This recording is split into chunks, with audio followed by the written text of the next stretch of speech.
entonces, lo que decía, es muy importante ustedes siempre hacer la ubicación anatómica de dónde está el problema. Entonces, siempre acuérdense de dividir el abdomen por cuadrantes. Esto les va a ayudar un poco a poder pues, tratar de definir cuál es la causa del abdomen agudo o en última definir si realmente es por algo intraabdominal o puede ser algo extraabdominal, ¿vale? Hay unas causas extraabdominales, sí, definitivamente hay patologías que producen dolor cerca del abdomen, pero su etiología no es precisamente por un tema intraabdominal. Hay varias, por ejemplo, están las que son extraabdominales total, como son las neurológicas. Aquí vemos enfermedades como el TAE dorsalis, algunas torácicas como el infarto de miocardio, las neumonías. Realmente las neumonías que ocurren hacia nivel basal, que están cerca del diafragma, producen algo de dolor como si fuera el abdomen. Las pericarditis, perdón, y el infarto pulmonar. Hay otras enfermedades sistémicas de tipo metabólico como la cetoacidosis, la porfiria y la insuficiencia adrenal aguda que también se acompañan de dolor abdominal y semejan mucho a un abdomen agudo de tipo quirúrgico incluso, pero pues ustedes saben que esto todo es de manejo médico. La anemia de células falciformes, que aunque el dolor atañe más a patología abdominal, a órganos de localización intraabdominal, su comportamiento, su origen es totalmente por un tema que no tiene nada que ver con los órganos de la cavidad abdominal. Y hay otras que son extraperitoneales, que aunque están ahí abajo, dentro del, cerca del abdomen, realmente no son estructuras intraperitoneales. Un ejemplo de ellos son las patologías renales. Recuerden que el riñón está por allá atrás en el retroperitoneo, que no tiene nada que ver con el peritoneo. Entonces ellos producen también dolor. Lo mismo las lesiones de la pared abdominal. Aquí, pues, un ejemplo es la ruptura o el hematoma del recto anterior. Y esas son las causas de abdomen agudo según la edad. Y vemos que en los recién nacidos, pues, la enterocolitis necrotizante, las malformaciones, ya en los lactantes, la invaginación o la intussuscepción. Eh, en la adolescencia empieza a aparecer ya la apendicitis, lo mismo que en los adultos jóvenes, la apendicitis. Y no olviden que mujer en edad fértil, la patología ginecológica siempre va a estallar en los ancianitos, pero vamos a encontrar procesos de tipo obstructivos, generalmente relacionados con cáncer, las lesiones por isquemia intestinal, por insuficiencia vascular, también producen eso. Entonces, ¿cómo se hace el diagnóstico del abdomen agudo? Y lo más importante del abdomen agudo es hacer una buena historia clínica. Para ustedes hacer una buena historia clínica y casi que tienen ganada la pelea porque la mayoría de veces con una historia clínica adecuada, pues uno puede saber cuál es la causa del dolor.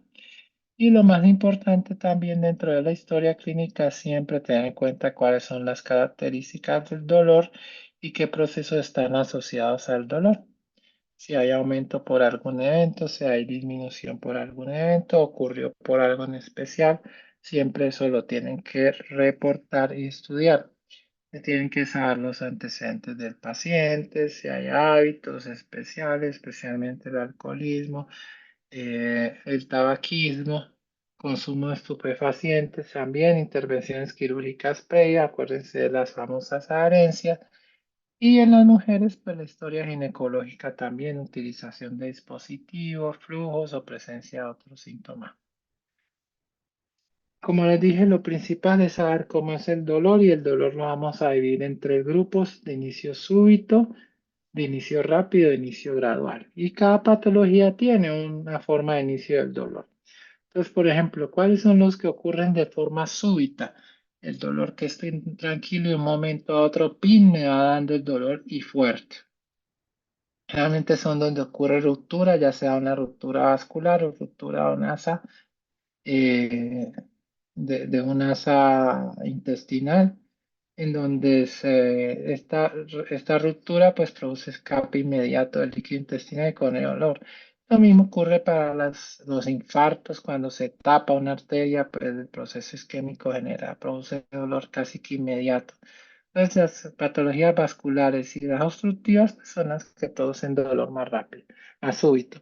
Luego el dolor rápido, que es el que empieza suave, pero va aumentando y aumenta de forma rápida en menos de 24 horas. Aquí tenemos los, los cólicos biliares, los renales, las pancreatitis, la diverticulitis, etcétera, etcétera.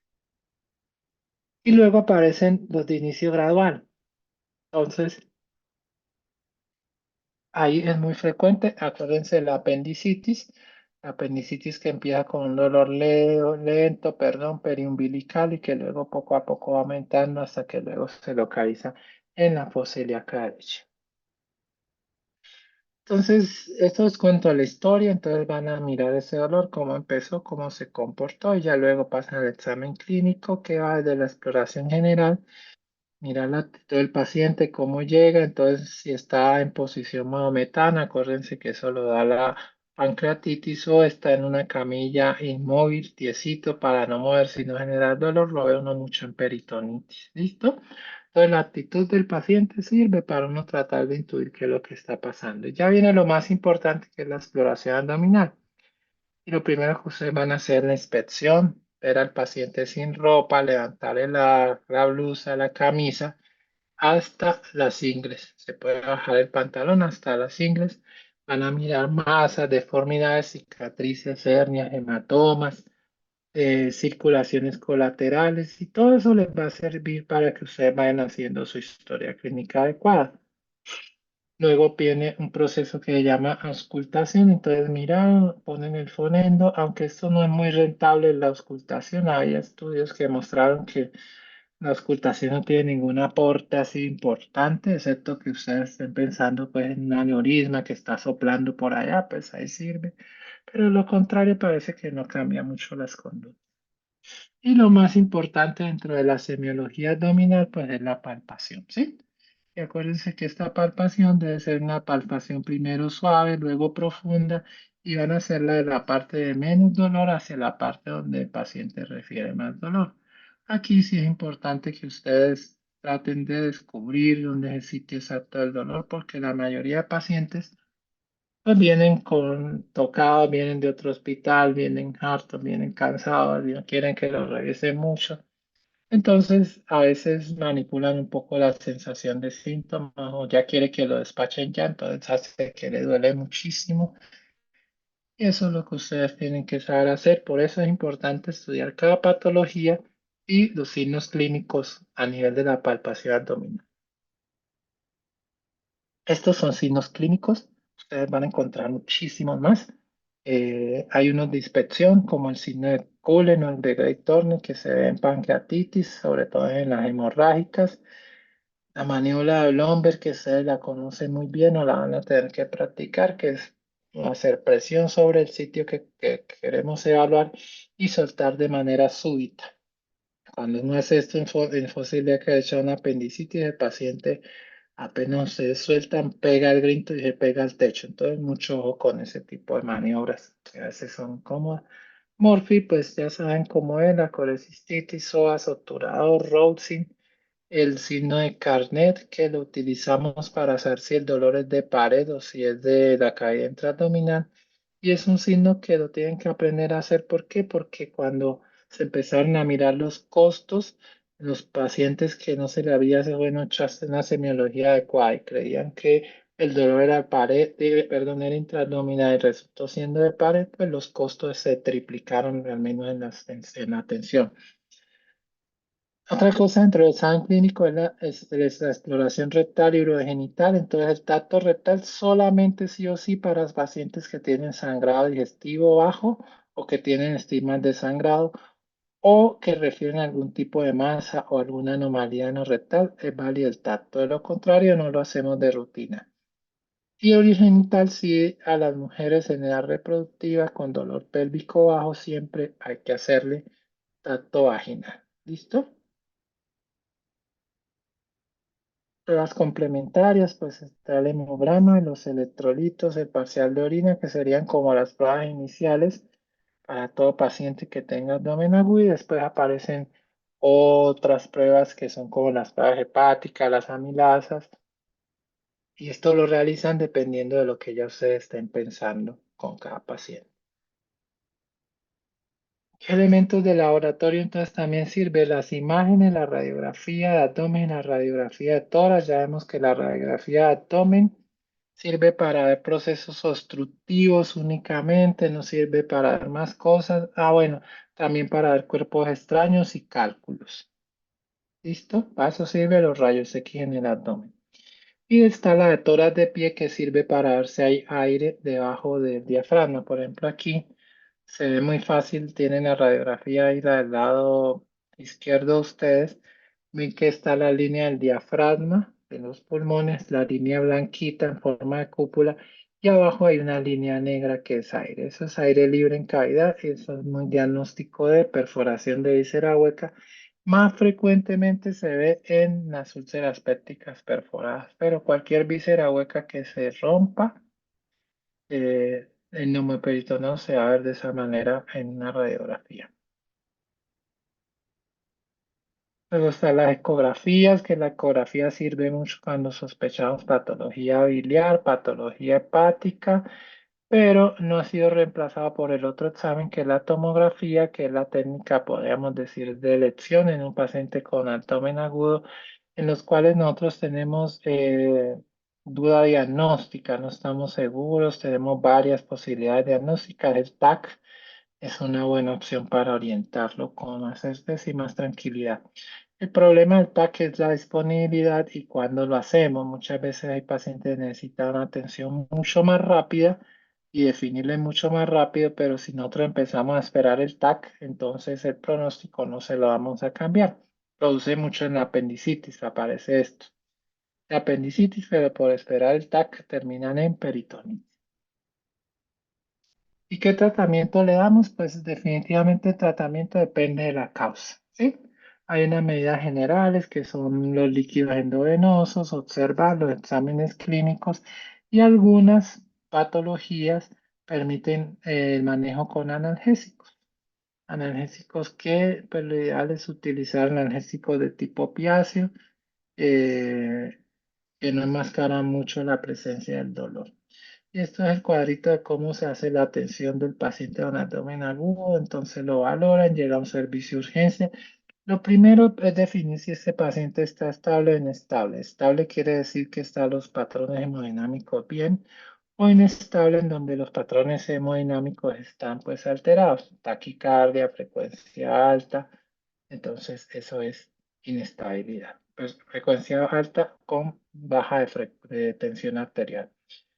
Entonces, si está estable, llega a un servicio donde tenga forma de observarse, donde haya un cirujano al menos, y se hacen los exámenes que consideren. Si está inestable, pues definitivamente un paciente con abdomen agudo, dolor abdominal y con taquicardia, con hipotensión, pues es un paciente que no nos va a dar mucho tiempo para hacer el examen, entonces le toman los exámenes básicos de clase hemoclasificar, lo tiene que ver cirugía y este paciente va para cirugía inmediata, que está inestable. El estable lo pueden estudiar y luego lo pueden revisar con cirugía, que no hay ningún problema. ¿Por qué? Ya dijimos que 75% de estos pacientes no necesitan tratamiento quirúrgico. Perfecto. Y esto yo creo que es todo lo de abdomen agudo. No sé si tiene alguna duda o pregunta respecto a abdomen agudo.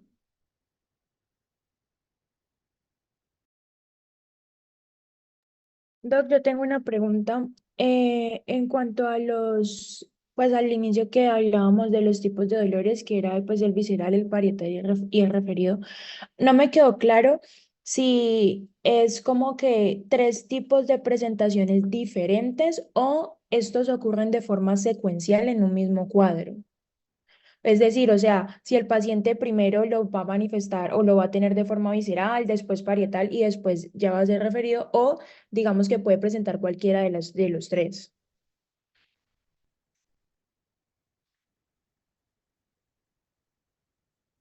Ellos ocurren de forma secuencial Y es importante y me parece muy buena la pregunta. ¿Por qué? Porque por esta razón nosotros dejamos los pacientes muchas veces en observación. Como ocurren de forma secuencial, un paciente puede llegar con un dolor de tipo visceral y le llega a ustedes al servicio de urgencias con un dolor de tipo visceral y muchas veces nosotros consideramos que estos dolores viscerales, así como la gente considera en la casa, son que estoy indigesto, que me cayó mal la chuleta que me acaba de comer al almuerzo y por eso siento ese malestar. Entonces encuentro uno que le mandan que ranitidina, que omeprazol y lo mandan a la casa y busca pina. Y muchas veces, como es secuencial, entonces el paciente ha llegado en la primera fase y ya luego el paciente ve que no mejoró con la buscapina y la ranitidina, el omeprazol o el antiácido, lo que sea, y ya tiene un dolor peor y ya es un dolor de localización diferente, que es el dolor parietal. Y oh sorpresa, ese dolor parietal resulta ser enfosía ilíaca derecha. Entonces, fue una apendicitis que dejamos ir a la casa y luego nos llegó un poquito más complicado. Entonces, sí ocurren de forma secuencial. El que no ocurre dentro de la secuencia es el dolor referido, pues ni siquiera es tan constante, son muy pocas la patología que generan dolor referido, ¿no? La pancreatitis que genera dolor hacia la espalda, los accesos sufrénicos que generan dolor hacia el hombro, pero en general el dolor referido sí no tiene una secuencialidad, es el visceral y el parietal. El referido está ahí, pero casi que siempre aparece de forma muy tardía. Ok, doctor, ¿Yo? gracias. Vale, pues, ¿alguna otra duda, pregunta? Bueno, hay unas cosas de abdomen agudo adicional que yo quiero que sí lean. Yo les voy a mandar la lectura y de las que vamos a tener en las próximas clases para que vayan empezando a leer todo esto. Mm, yo creo que ya ahí podemos dejar. Que esté muy bien. Hasta luego. Hasta